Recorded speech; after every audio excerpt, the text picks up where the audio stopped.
बास voice over artist जितने भी होते हैं उनकी आवाज़ वाकई खूबसूरत होती है और लहजा भी अच्छा होता है, लेकिन इन छोटी छोटी गलतियों की वजह से वो पीछे रह जाते हैं। अगर इस चीज़ पर फोकस करें तो इन्हें वॉइस ओवर आर्टिस्ट बनने से कोई भी नहीं रोक सकता। अस्सलाम वालेकुम नाजरीन, उम्मीद करते हैं कि आप खैरियत से होंगे। आज की वीडियो भी आप सबके लिए बहुत ज़्यादा दिलचस्प और नॉलेज से भरपूर होने वाली है। लाइक, शेयर और साथ चैनल को भी सब्सक्राइब कर दीजिएगा ताकि हम आइंदा भी आपके लिए इसी तरह का दिलचस्प और नॉलेज से भरपूर कंटेंट लाते रहें।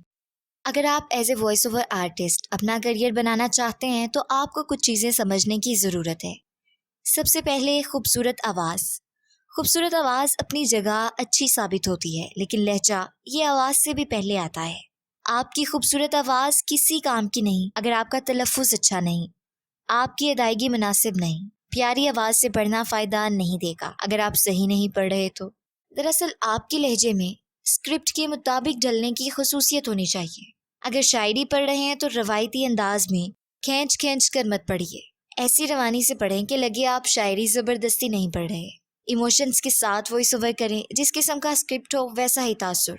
तेज़ी की कोई गुंजाइश नहीं, क्योंकि अगर आप बात आहिस्ता आहिस्ता करेंगे, एक मुनासिब वक्फे से करेंगे तो वही बात ज़्यादा पुरअसर साबित होगी। सबसे पहले तो आपको बैकग्राउंड नॉइज़ ख़त्म करना पड़ता है।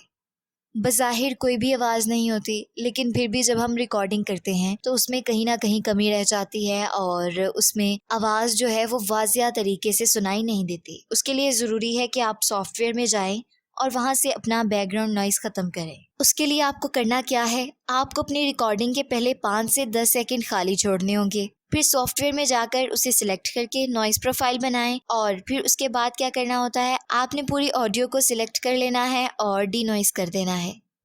ये शोर बिल्कुल ही ख़त्म हो जाएगा। अब बात आती है सांस की आवाज़ों की। ये बहुत इरिटेट करती हैं। आप चाहे जुमले के बीच में सांस लें या एंड में 1 सेकंड सांस लेकर आगे चलें। सुनते वक्त इससे बहुत ही उकताहट महसूस होती है। वॉइस ओवर में बार बार सांस लेने की आवाज़ और कहीं पर रुक कर गला तर करने की आवाज़ बहुत ही उलझन अमेज होती है। कभी भी अर्निंग लर्निंग से पहले नहीं आ सकती। बास वॉइस ओवर आर्टिस्ट जितने भी होते हैं उनकी आवाज़ वाकई खूबसूरत होती है और लहजा भी अच्छा होता है, लेकिन इन छोटी छोटी गलतियों की वजह से वो पीछे रह जाते हैं। अगर इस चीज़ पर फोकस करें तो इन्हें वॉइस ओवर आर्टिस्ट बनने से कोई भी नहीं रोक सकता। अगर मैं अपनी बात करूं तो मैंने कई माह तक फ्री में शायरी का वॉइस ओवर किया, मुख्तलिफ वॉइस ओवर किए, नहायत ही कम बजट में या बिल्कुल ही फ्री। रिकॉर्डिंग के बाद मैंने बार बार खुद को सुना और जो गलती मुझे लगी उसको आइंदा के लिए बिल्कुल ख़त्म किया। सीखे बगैर आप ज़ीरो हैं। इस चीज़ से बचने का तरीकाकार भी बताते हैं। आपने रवानी के साथ इतना पढ़ना है जितना आप सांस लिए बिना पढ़ सकते हैं, फिर रुकना है, सांस लेना है और फिर इसी तरह आगे बढ़ते जाना है।